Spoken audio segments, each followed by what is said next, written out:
Welcome, welcome, welcome to Health Issues. I'm your host, Chris Sylvain, and believe me, I am so excited about this particular show. There's so much history in it, and we're dealing with a topic that is fundamental to everyday life, to everything that's going on in the world today. We're here to actually talk about science. We're here to really talk about science. The world is so skeptical, and we're in an information explosion.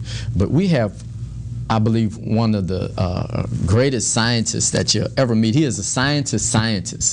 It really, really is Dr. Vimal Kishore. He's the Bynum and Sons Professor of Pharmacy at Xavier University's College of Pharmacy. He's the chairman of the Division of Basic Pharmaceutical Sciences since 2009. He's been the Director of Research for the College of Pharmacy. He's right now involved in development of multifunctional nanoparticles for targeted drug delivery. He's been involved in teaching research methods, literature evaluation, principles of drug action, so many different things. But basically, he's a chemist. He's a scientist. Welcome, Dr. Kishore. Well, thank you, Chris, for inviting me. It's a pleasure to be here. Oh, well, we're really excited to have you, and part of our goal, and everything that we're here to do, is to see how can we move Louisiana from the bottom. We talked about that as far as for healthcare and so forth. But when you think about it, we have a lot of researchers that come on, and we're trying to get the best of the information that's available. But when we really tear off everything, when we tear the covers off, and we really get down to the nitty-gritty, it's all about science. It's all about science, and so that's what we're here to talk about. What is science, and how reliable is it? Well, before I answer how reliable is science, I think we want to take a moment to define what do we mean by science. Okay. So science is an approach as to how you look at the problems, and it's a systematic approach that you take towards solving problems or looking at the questions. And it's made up of two components. One is what we call rationalism, which is simply saying the question that you are studying, the problem that you have selected, should be rational, should be logical, clearly based upon existing knowledge. It should have some relationship to it. And then the second part is, which is equally important in science, is that you have to be able to test in some ways the question that you have. You have to be able to observe that phenomena that you are investigating. And we call that empiricism. That's the technical term. But it's basically being able to make observations of that phenomena that you are studying. So first of all, you have to very clearly define your question. And it must be logical, once again, and rational. And then you have to be able to test it by observations. When you combine the two things, approaches, then that is what we call science. So the question is, I believe when you are asking me that is science reliable, I think what you mean by saying that the scientific information that is out there, can the general public trust it? If I understand correctly, that's what you are really asking. That's correct. And the question is, what do you trust and what you not trust, and what tools do you use in making that determination, whether to trust that information or not? Correct? So let's talk a little bit more globally about this issue. Okay? And because I'm in pharmacy, I'm in healthcare professions, most of my examples will relate to healthcare, but they can be applicable to other fields as well. Because of the internet, because of the computer technology, because of all the advances in communications, the information is being generated at a very high rate. It is being published at a very high rate. And so there is something called information explosion. We all know that. It's in every area. It is particularly acute in the area of biomedical science, biomedical research, and so on and so forth. So how do you, if there is so much information out there, then if you're a healthcare provider, let's say you're a physician, you're a pharmacist, how do you manage that information, and how do you know which information to trust and which not to trust? Right. The other side of that is that if you have if you are a lay public, and you're not a healthcare provider, but you're at the receiving end, and you are a customer of that information, once again, where do you go? Right. Clearly, physicians don't have too much time to spend with the patient. You can ask them, right. And I would encourage you to do so. Right. You should also consult your pharmacist. I think they can be a valuable source of information. Right. But nevertheless, it would be good if the customers also know how to go and find out reliable information. Right. So one of the things I would like to say is this, that while we were talking earlier, right. Based upon your observation that many people in our area do not necessarily trust the information that they are provided, they are skeptical. That's the key. I would like to simply say that we'll clearly talk more about it, but I would like to say that there is really no firm reason, valid reason, to be that skeptical. Okay. Because there indeed are reliable and valid sources of information that are relatively simple to use. In other words, there is information available that's valid and reliable for healthcare providers. Right. But I also want to assure the general public that there are numerous places where they can get information other than the journal magazines, popular magazines that you see on the shelf in the grocery stores. Other than that, there are information. So the question is how reliable it is. I would say overall, if you know where to go, you really can get reliable information. And I would like to change the term reliability to validity.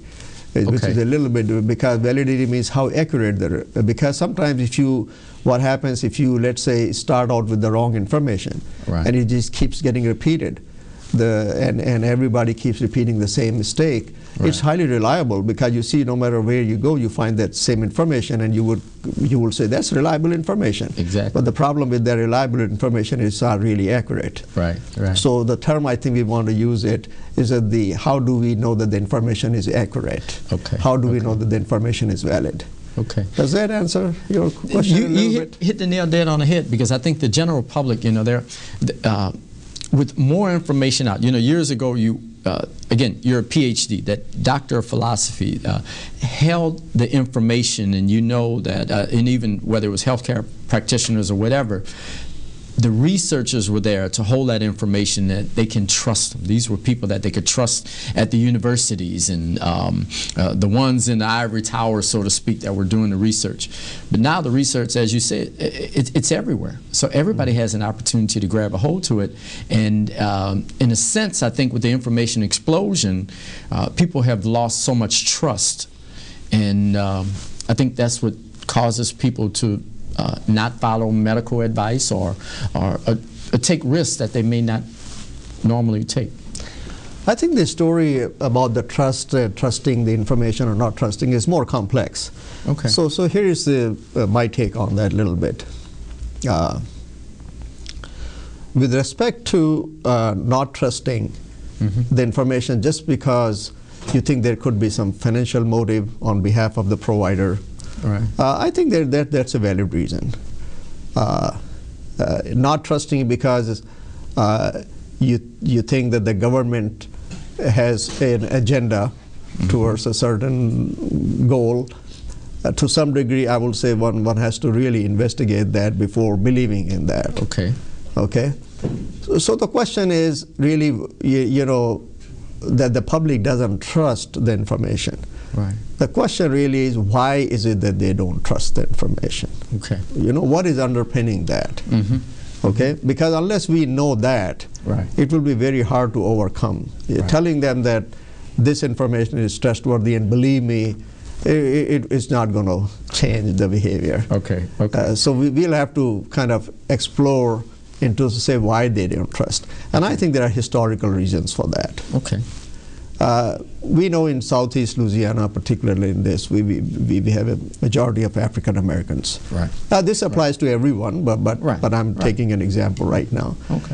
And unfortunately, if you go back to biomedical research, there are actual confirmed examples of how the minorities or the disadvantaged, That's right. even the prisoners, That's right. have people were used against their will Yes. in conducting biomedical research.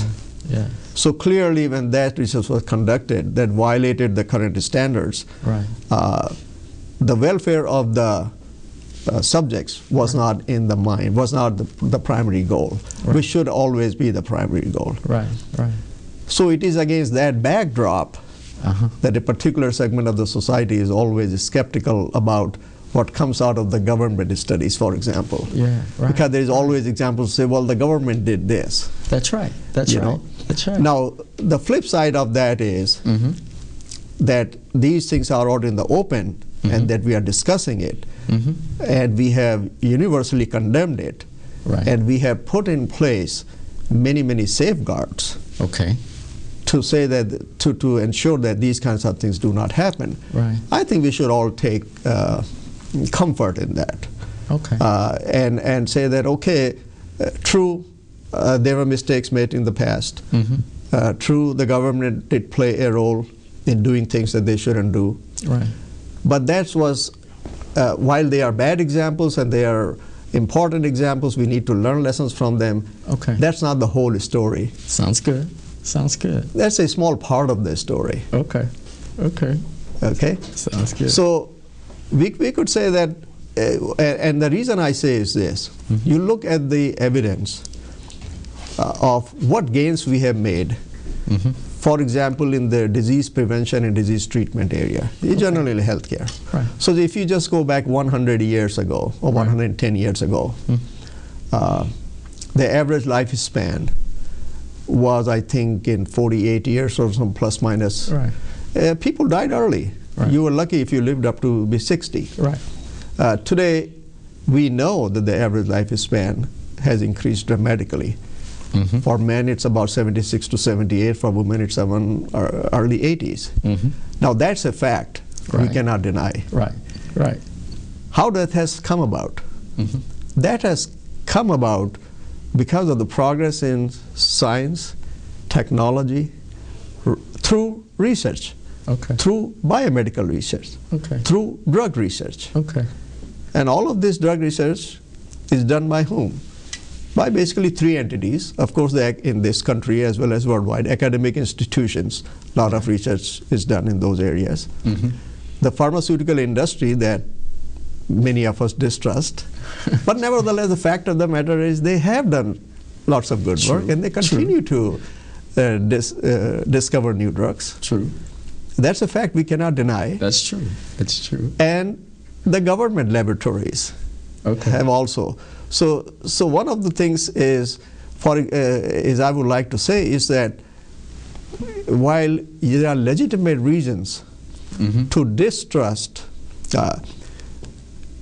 that distrust should not overshadow everything. We should keep a balanced perspective and what is to be trusted, and do not let this skepticism become so unhealthy that we outright reject everything that comes out of the industry or that comes out of the government, and so to speak. Sounds good. Well, tell us a little bit about the things that a layperson should be able to look for, or whoever, the signs of an unbiased model by which information is coming out, as opposed to the biased models.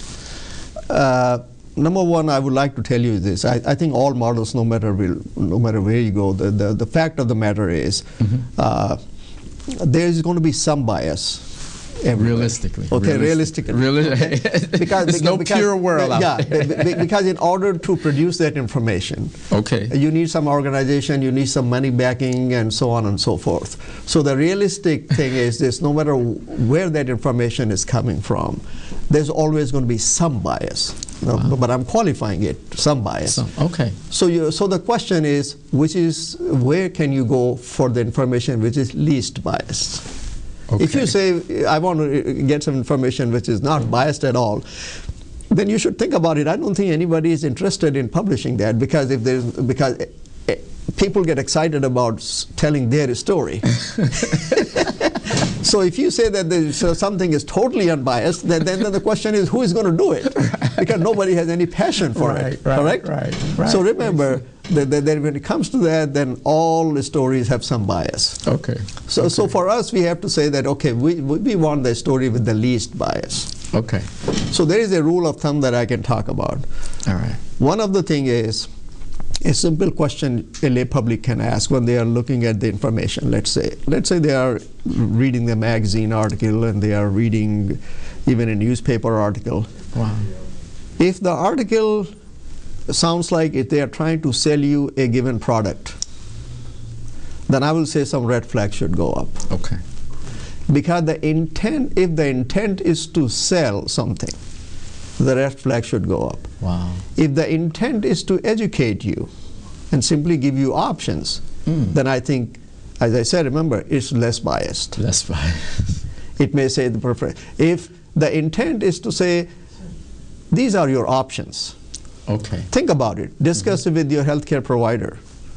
Then I think you have reason to believe that this particular who is behind this article does not have a set agenda. Right. So I think one of the rules of thumb is this: is you have to see that who is writing that article, what could be the financial motive behind that. Right. And so if the intent is always to sell you a given product, right, I will say that then you should be skeptical.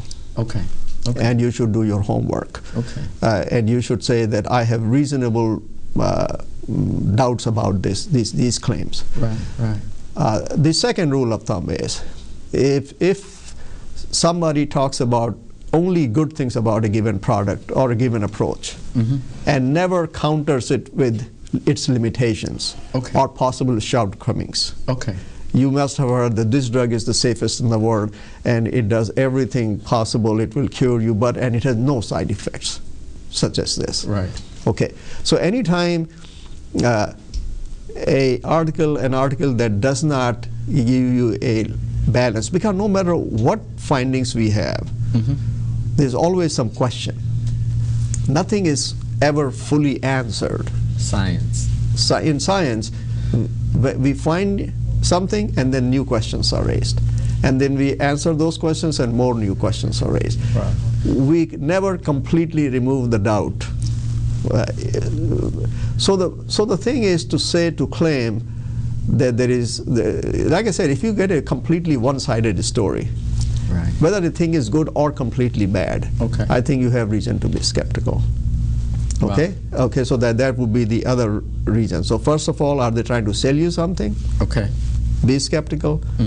Are they simply saying this thing is so good and has no bad, or this thing is so bad that it should never be tried? Wow. I think both ways you should be a little bit of skeptic. So these are a couple of points that I could talk about. Well, that's interesting because, all right, looking at it practically then, okay, we have universities themselves are endowed and it's research dollars. There you go. There you go. The purest of the pure. Yeah. I mean, it's a lot of money that has to operate. But let's say if that's the best, .edu. But once we leave from there, the government, how much research does the government actually do that's not where you don't have corporate funding along with it? Okay, here the model of biomedical research. I want to assure you one thing. Okay. That even when the government funds those studies, they are really in the form of grants to academic institutions. That's where the majority of the dollars go. Right. So the government labs themselves are doing a very small part of the total. Right. Okay? Right. Most of the work is being funded by the government, but really to do independent studies at thousands of and hundreds and thousands of institutions that we have, including we support the United States government supports research in foreign countries. Right. Wow. Right. Okay. Wow. And they do not necessarily dictate the terms. Now keep in mind, a pharmaceutical company, when they fund the research, they may place more restrictions. So one of the things that as I was talking to you also came to mind, that in pharmaceutical industries, although when the findings come out about, let's say, given a study, they are comparing drug A with drug B. Right. And they say this drug B, which is the new product, is better than drug A, an existing treatment. Sometimes the full story may not be known, and here's the reason for it. Okay. Although in that particular study, let's assume that drug B indeed was better. Okay. But what were the terms of the contract? Because the terms of the contract could be, and they many times unfortunately they are, that negative findings will not be reported. So therefore, how many other studies were done where the effect was where the B was not better? You will never know. Right. Okay? Right. So there is a way to counter that though. Okay. Because that's fine. Somebody else will repeat that study, which will be independent of that funding group. Right. So one way to find information which is less biased and more trustworthy is to ask this question. Okay. How many other independent investigators or entities have looked at this problem and found the same result? Wow. Okay. So I hope it makes sense. Yeah. If you do something, Right. and let's say you have a motive, financial motive, and you show me that drug B is better than drug A, Right. that's fine. But then I will go and try to repeat that, and I have no financial motive because I'm working at an independent institution. Right. And if I find the same thing, then I think there is reason to believe that your study was reliable, was valid. Right. And then the third person goes, and then we do it fourth time and the fifth time, and pretty soon we do it and we say this really is the case. Right. Right. So I think this is where I say healthy skepticism. On the other hand, if this happens to be the only study Right. that shows the positive effect, Right. and then I repeat it and my data is questionable, Right. and then the third person also says, well, maybe B is inferior. Now you have to say, wait a minute, I think we really can't say it. Although the authors of the first study we would like you to believe that their study was most valid, but I think you have reason. So again, one of the things to say, is this something very new, or has this thing being studied over a while? Right. By a different group of investigators? Right. And that way you can say, well, and one of the things you can do, this is more for the healthcare providers rather than for the laypersons. Right. Obviously, when you're looking at the research articles, Right. you can read the introduction and you can read the list of references, Right. and that will of course tell you to say, is this something new, or others have done it. This information is so fantastic. Something we have to touch upon though. Yeah. But for the layperson, Sure. okay, say the healthcare provider, by nature, a healthcare provider should have a solid basis in chemistry, biology, physics, and so forth. I mean, Yeah. to do anything, you have to have those Yeah. basic subjects at a college level, not at a Correct. But the millions of consumers that are out there rarely have access to healthcare providers, or don't need to call one every 3 minutes. Correct. We're buying food, products, cleaning products, just whatever we do. What does what's the minimal things that we need to do to live in this information age? Well, let me answer you in a couple of different ways. Okay. Okay? Let's get away from healthcare, for example. Let's go back to day-to-day living. Right. And if you notice, we know about there's a magazine called Consumer Reports magazine. Great. Okay. If you know about that organization, you see they do not take advertising. They do not advertise. Great. That's an independent organization. Uh-huh. And they do numerous testings, correct? And Right. they give ratings. Right. So the question that you ask, and you go, and the people tend to trust their rating system. True.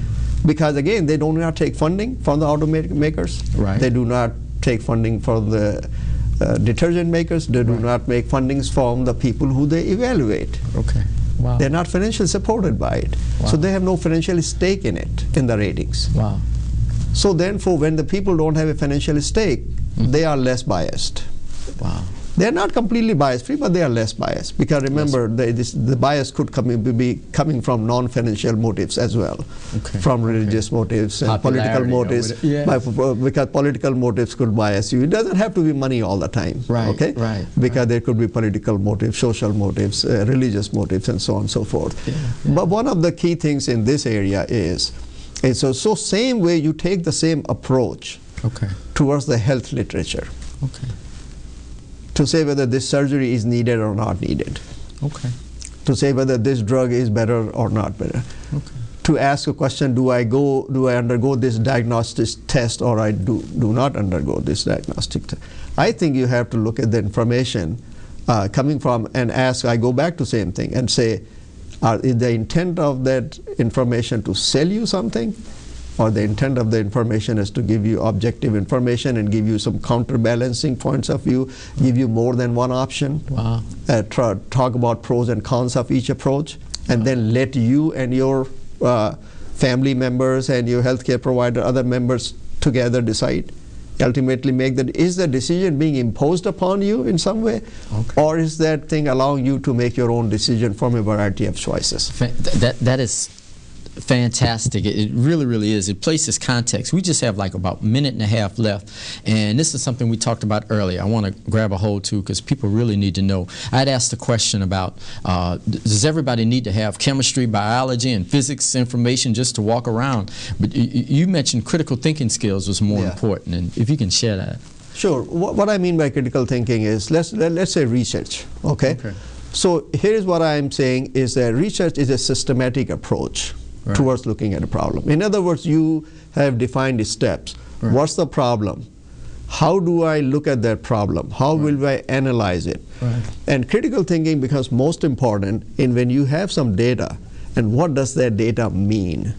You gain some knowledge. Question is, what does that knowledge mean to you? Wow. Okay, if you find an effect, let's say, the question is, how does it apply to you? Wow. So the critical thinking, simply expanded, means you have to be a critique.